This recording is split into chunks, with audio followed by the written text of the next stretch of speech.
Hello and welcome to Inside Music, episode number 164. I'm your host, James Shotwell, and it's great to be with you again. My guest this week is none other than Kory Gregory, the founder, mastermind, and principal songwriter of Prince Daddy and The Hyena, a band that will release their new full-length album, Cosmic Thrill Seekers, through Counterintuitive Records on June 28th, 2019. That's right, you can either pre-order it right now or head out and pick it up, but if it's not out yet, there's plenty of singles available online along with videos and all sorts of other great content for you to consume. Now, if you don't know anything about the band Prince Daddy and the Hyena, allow me to give you a little background, because I, too, was recently in the dark. You see, a couple of years ago, I was going to a lot of shows in the pop-punk alternative music community, and I just started seeing this sweatshirt everywhere. It was a green sweatshirt, kind of a hunter green, and on the front, in a very plain text font, it just said Prince Daddy and the Hyena. And for the longest time, I assumed that had to be a band, but I didn't really know if it would be something that would appeal to me because the name was a little strange, and I just didn't click on it. But then after a while, that number of sweatshirts just became omnipresent. Everywhere I went, no matter what the show was, whether it was a hard rock show or an acoustic show, in a basement or in a venue, everywhere I went, I saw the same Prince Daddy and the Hyena merch. And I thought to myself after a while, I need to know what's going on here. And truth be told, I'm still a little in the dark sometimes. It's a strange thing, this band, but it's a wonderful thing as well. Prince Daddy and the Hyena plays this style of music that feels inspired by groups like Say Anything in their early days, and anyone that's really willing to just put it all out there and be expressive in every way that you can possibly imagine. I mean that in a lyrical form, a kind of almost haunting honesty that dives far deeper than the average songwriter would happen to go, and an experiential side to the music that is willing to take risk and just try to break whatever walls may exist in terms of the genre specification you want to try to put them in. Prince Daddy and the Hyena address mental health in a way that very few artists do, and today Kory is going to tell me a little bit about doing that, as well as the pros and cons of doing so in today's music industry, and he's also going to tell us a lot about Cosmic Thrill Seekers, which again comes out on June 28th. The record is an exploration of his experiences with mental health, and it also pairs well with The Wizard of Oz. I know that sounds a little strange, but we'll get into that in the show. But for right now, I need you to know that this episode of Inside Music and all episodes of Inside Music are brought to you by Holix, the music industry's leading promotional distribution company. And what that means is that Holix works with record labels, publicists, managers, and independent artists from all over the world to share new and unreleased music without fear of piracy. To learn how they do this, visit Holix.com. That's HAULIX.com. And if you sign up today, you will get your first month of service free. Try it, and if you like it, which I think you will because it's already trusted by artists such as Blink-182, Metallica, and Chance the Rapper, Slipknot, and thousands more, you can just sign up today, and if you don't like it, cancel before the end of that first month, and you'll not be charged whatsoever. So once again, that's Holix.com, HAULIX.com. I also want to remind you about our YouTube channel. We're creating a ton of content over there, including educational videos about the music industry and weekly Music Biz news updates. Just go to YouTube and search for Music Biz 101 or Music Biz News or this podcast. You can get every episode there. But I think that's all I have for right now, so if you don't mind, please sit back, relax, unless you're driving, then very much pay attention, and please enjoy this conversation with Kory Gregory from Prince Daddy and the Hyena.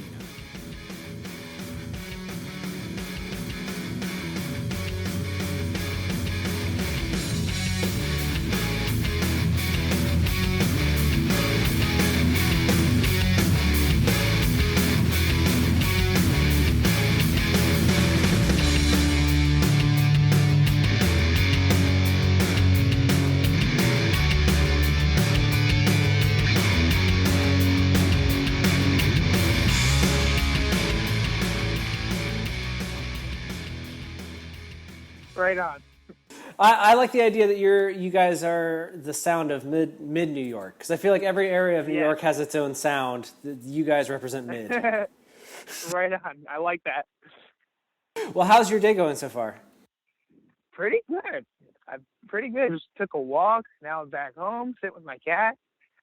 I just spent the weekend in the city of New York, so Right I on. know a little bit about what the weather's like out there. Personally, not a fan of the big city. I think that it's perfectly I nice. hate the city. Oh, thank God! Yeah, I feel you. Yeah. I thought you were gonna climb on the board of the people that are like, no, it's the greatest city in the world. I'm like, I don't see it. Oh no.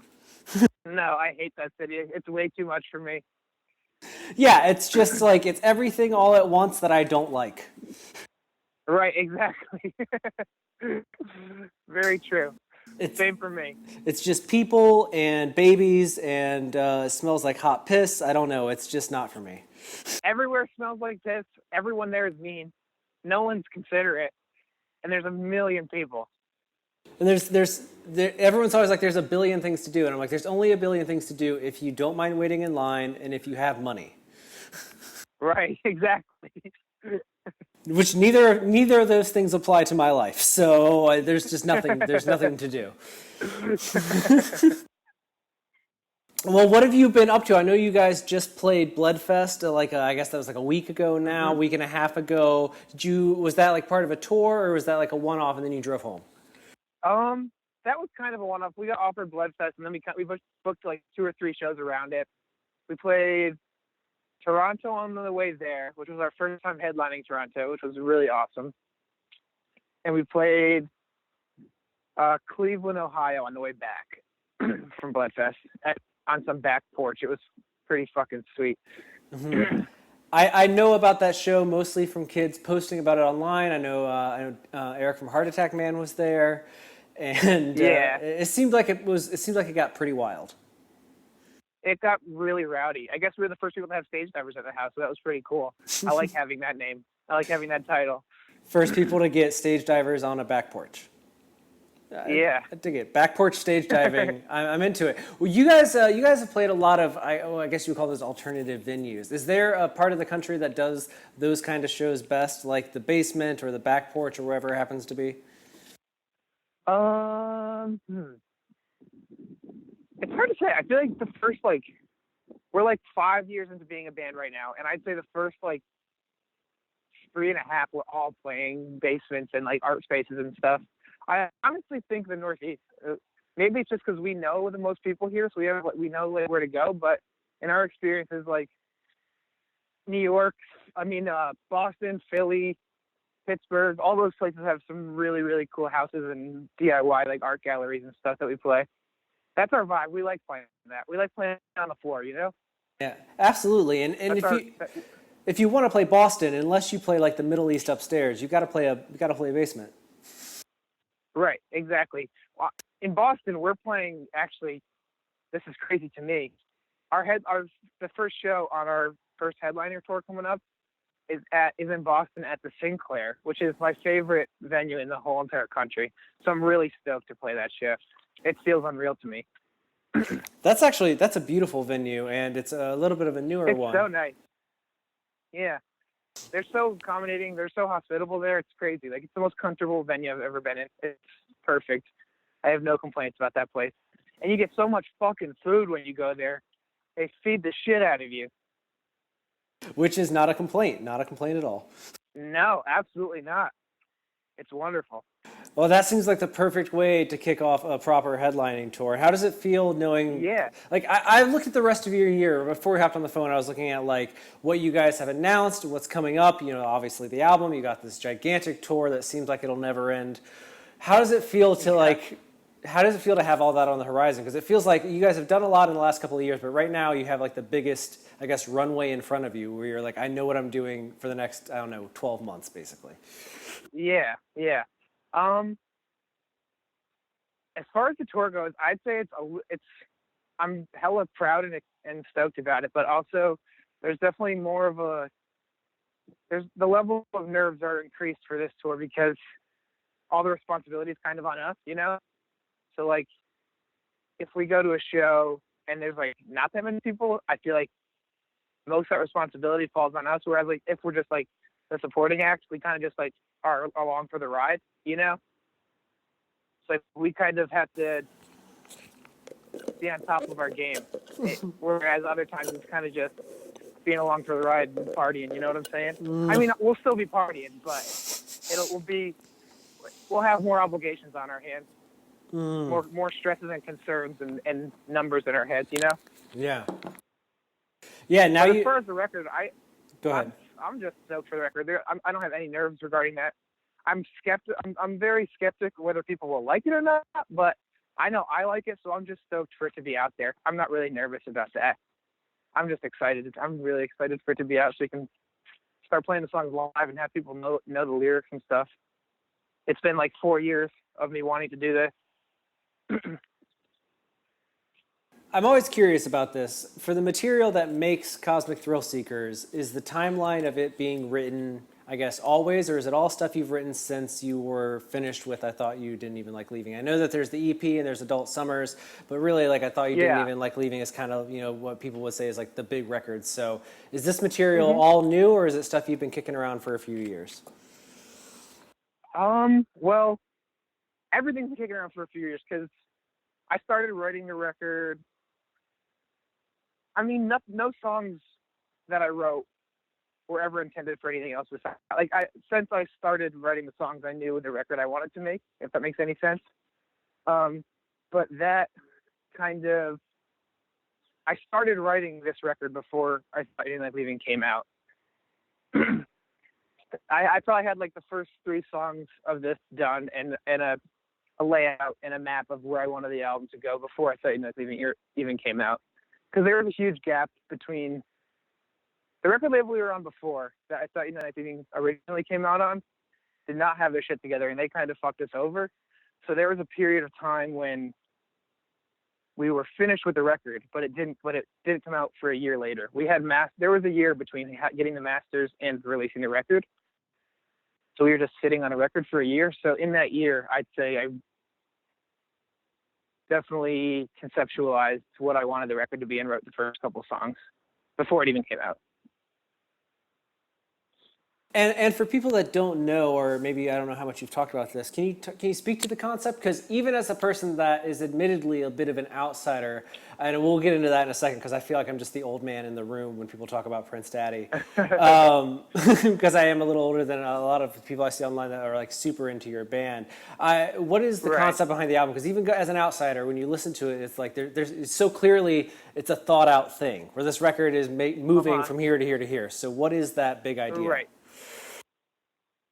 Just overall, what is the concept of the record? Yeah. I'd say from like a selfish, like literal standpoint, it's about the cyclical nature of my mental health and the various phases it goes through, and like each act is a different phase of my mental health, and then if you reach the end, then you can loop the album back and it's seamless. And I feel like it's just supposed to be like the cyclical nature of my mental health, the healthy parts, the unhealthy parts, and all that. But I kind of told that through the lens of like Wizard of Oz in space, I guess I've been saying. Okay. I just use I use the Wizard of Oz as some kind of skeleton to talk about my mental health, just to make it easier for me to have a direction to go in, to map it all out and have like have a direction rather than just a bunch of messy thoughts. Rather than scream a bunch of messy thoughts, I kind of wanted to have what's the word I'm looking for? Just like I don't know. I guess just like a linear way to look at of exploring myself and figuring out what was going on up there. Now, would you say writing the record helped you figure it out, or did you figure it out and then you wrote a record about figuring it out? Definitely writing the record is what helped me figure it out, I'd say. I feel like in writing the record, I tried to dig as deep as possible. I mean, not even try, but I just did. I made it I feel like I wrote the record completely alone. Like, no one ever heard any of the songs. Like, not even anyone in the band heard the songs until they were essentially 99% done. So I didn't really have anyone to answer to. So I was able to be as vulnerable as I wanted, and that allowed me to kind of do some actual serious self-exploration rather than just, write silly punk songs. Nothing wrong with silly punk songs. You do a good job of writing those in the past as well, but I understand your point. Thank you. I mean, obviously, I love the silly punk songs. There's still silly punk songs, but they carry more weight on the record, if that makes any sense. Absolutely. I mean, I feel like that's kind of the beautiful thing about your music. Again, speaking from my perspective on it, is that I feel like the hook is that it's kind of silly, and then you peel back the top, and it's like, oh shit, there's a lot going on here. That's exactly. I feel like our mission statement is kind of just like to talk about this, like the things that I need to talk about that are dense you don't want to talk about, but try to talk about them in like a lighthearted manner. So instead of like, I don't know, like I don't want everyone coming up to me at shows and like being like, yo, I'm depressed too. I'd rather than be like, yo, your music's helped me. You know what I'm saying? Rather than coming up and like, I don't know, like I don't want to like promote like depression and stuff like that. I want to encourage, improvement. Absolutely. So I feel like talking about it lightheartedly is kind of a way to tiptoe around like kind of romanticizing it, if that makes any sense. Yeah, well, I feel like that pairs so well with so much that goes on the internet these days. Is people will be like, I want to die or kill myself and all that stuff, right. and it's this lighthearted way of being like, I'm really friggin' sad.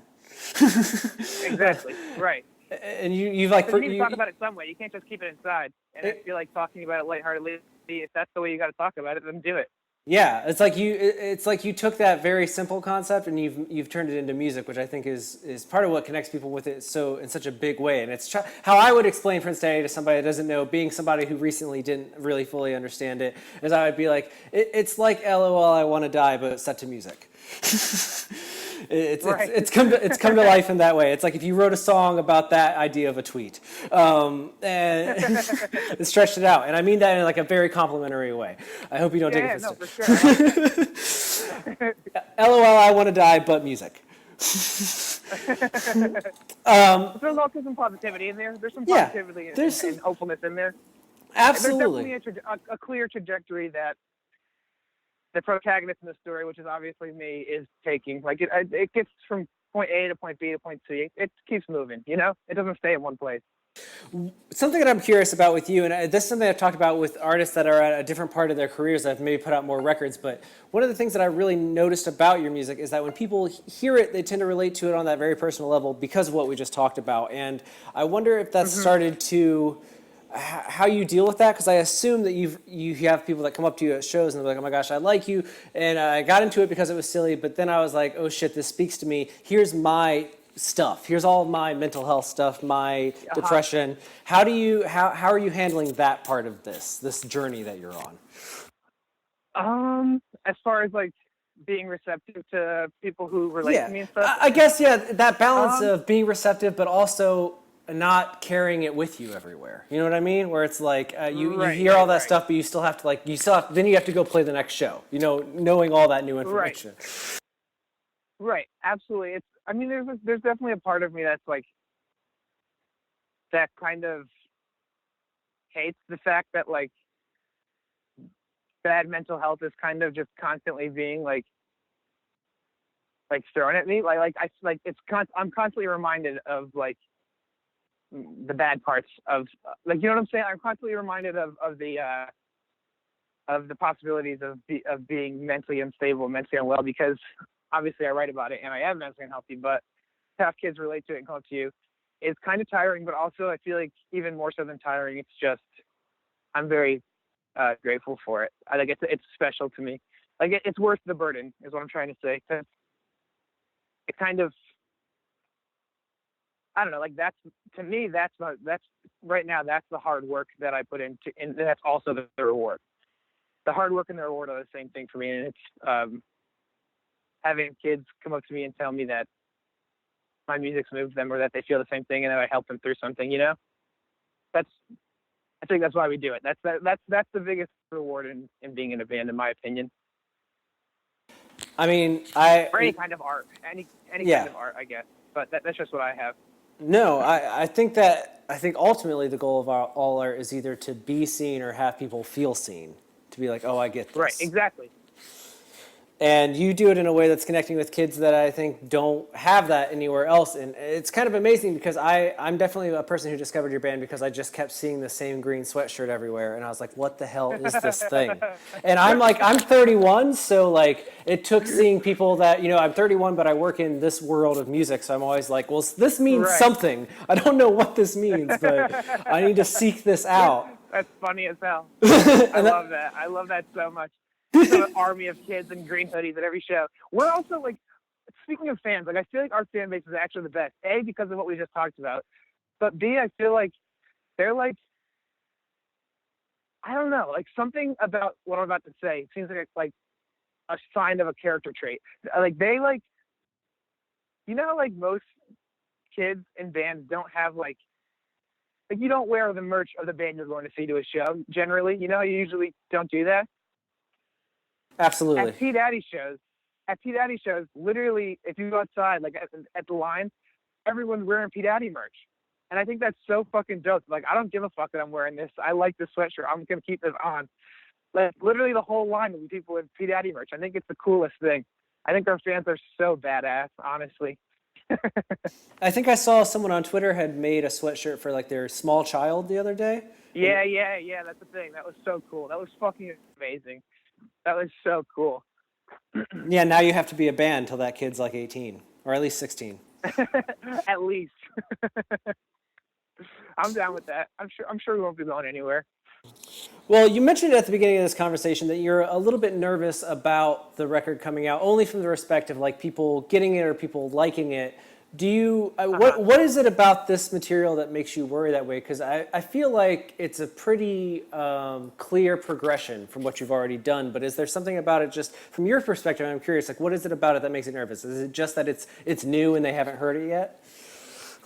I just feel like the person I was venting to our producer, the person who produced this record, our friend Scoops, about this while we were recording it, and he described it in the best way possible that made me feel good, but also kind of confirmed my concerns. And he described it as like, yes, like it still sounds like Prince Daddy, but it sounds like you skipped like 3 records and you're like you're 3 records deep in the chronological Prince Daddy canon now. Like, so like I feel like we might have like changed too quick, too fast, and maybe like I have a nerve that like when I think of some of the bands we've toured with and some of the bands like that we've made, like we've kind of like recruited some of their fan base, I feel like some of those kids don't really want the dense, like, okay, I have to listen to this like 10 times in a row in order to get everything out of it. I feel like a lot of the kids who have gotten into our band in the past year have kind of just want like surface level, self-deprecating pop punk emo songs. You know what I'm saying? And I feel like this is, you get most out of this record if you kind of soak it all in. You have the lyrics, listen to it front to back. It's not really, it's kind of, it almost might feel, I'm scared that it'll feel like a chore to some people.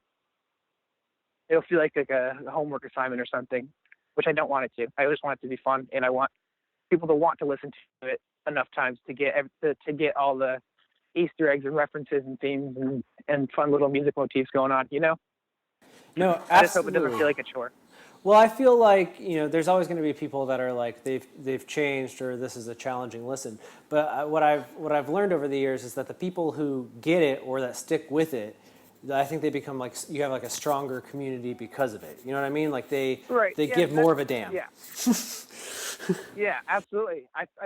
My fingers are crossed that that's the way it'll be. That we'll just have people who maybe there'll be a couple kids filtered out who aren't really feeling it, but hopefully the kids who stick around will like kind of appreciate us even more and fuck with what we're putting down even more. So that's what I'm hoping.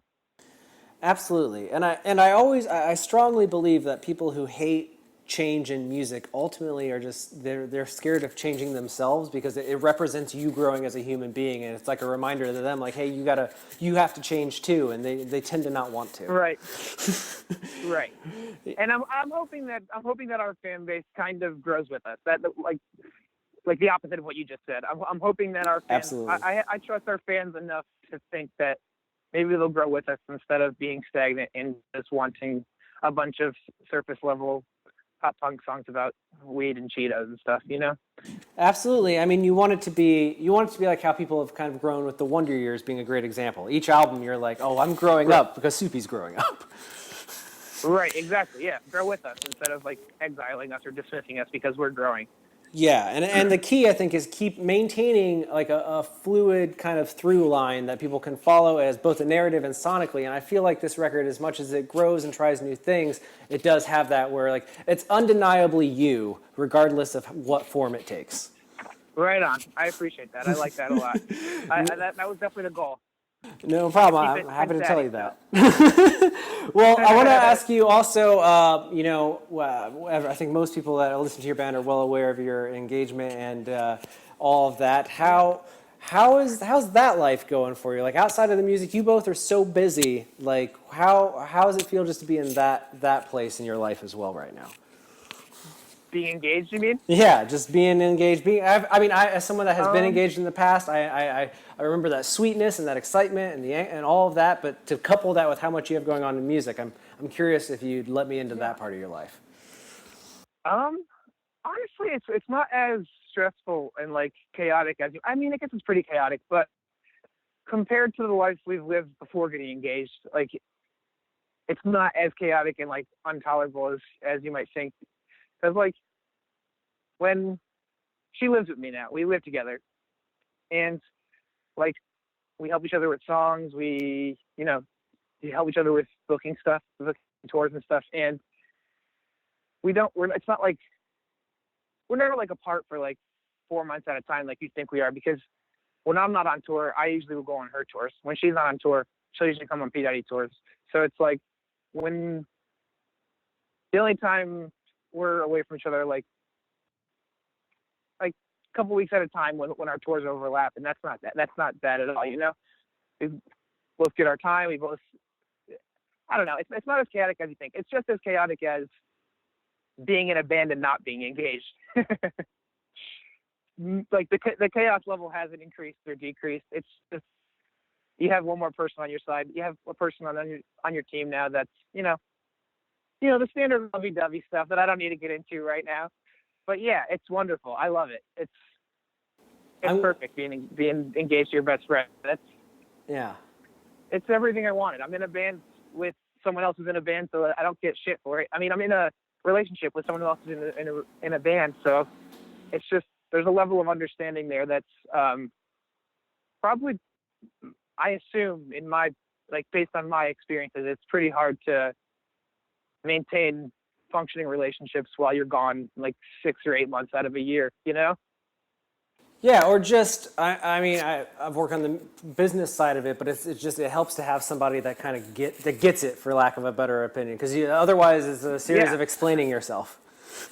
Exactly. Yeah, there's definitely a level of like I definitely I can speak and be heard without like having to go into detail about it's just like we can have conversations about our day-to-day life without like it being a huge like confusing ordeal, you know, because we both are going through the same things right now. We're both even like the same size band right now. Like we're both like kind of traveling at the same trajectory, honestly.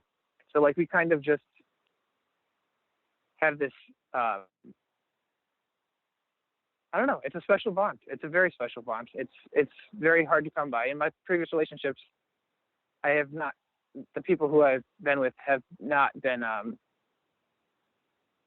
involved in or even like cultured in what I'm doing at all. So it's been that was more chaotic than it. Having someone who doesn't get it while you're on tour 8 months a year, and they're like, "What are you doing?" Like, you literally your boss is more your home than your home, which is true to an extent. But like, I don't know, it's nice to have someone there who gets it, you know. No, absolutely, and I think it's the key to maintaining. It plays a big part in the mental health of it all too, because when you find yourself having to Absolutely. explain yourself all the time, you question yourself more often. You're just like, wait, am I? Absolutely. Is this crazy? And it's like, oh no, we're both either we're both crazy or it doesn't matter, so it's fine. Exactly. Well, man, If we're both crazy, we can just be crazy together. exactly, and if you're okay with that, I'm okay with that. It's fine. It's fine. Well, man, I like how happy you seem to be about all this, because you definitely just seem like you're at a good place right now, overall in life. I think overall, right now, I have a lot to look forward to. Yeah, I'd say I'm pretty content with everything. I've been home. I have a long time off right now, which is weird. I'm not used to that. I have like 2 months off right now, and I'm definitely trying to make the most of my time at home, trying to, get back into the swing of things at home, but also kind of restless to get out there and see what it's like headlining a tour. Kind of nervous, but also really excited. Yeah, sometimes I found when you're home for more than, let's say, 2 or 3 weeks, you're like, I just keep waking up in my own bed. Like, what is this? Yeah, it's weird, and there's part like I guess like a lot of the album, I guess, in like obviously it follows the Wizard of Oz. So the main thing to take away from the album is there's no place like home, right? That's the obvious message to take away. But like I really feel that like as cliche as it is, I'm kind of right now trying to practice what I preached, like what my message was supposed to be on the record, which was like, I don't know, like all these things are moving at a million miles an hour the past 5 years since I've been in a band. And I kind of did, I kind of did lose a sense of home. Like not even just like my house, like the house I live in or anything. Not even just the house I live in or anything. It's just like home as a concept. I kind of lost that because I was like a nomad, Like I was just constantly moving at a million miles an hour. So like currently I'm trying to sit down and take in what I have and create a space, even like figuratively speaking, a space in my head, even that I can like calm myself down and have some sense of home in my life, which I feel like I've been lacking the past 5 years, which is essentially what the album is, like a umbrella theme for the whole record. Well, I think you've knocked it out the park, and I think kids are going to be wearing green hoodies for the foreseeable future. Hell yeah. Well, I thank you taking the time to talk to me today, man. I hope you have a great week. Of course. And I've been seeing people talk about the album already that I've already gotten to hear it, and I imagine there's a lot more to come. So hopefully we can catch up maybe on the tour this fall when you roll through Michigan, and we'll see how it's all been treating you since now. Hell yeah. I would love that. All right, man. Talk to you soon. See you later, dog. Yep. Bye.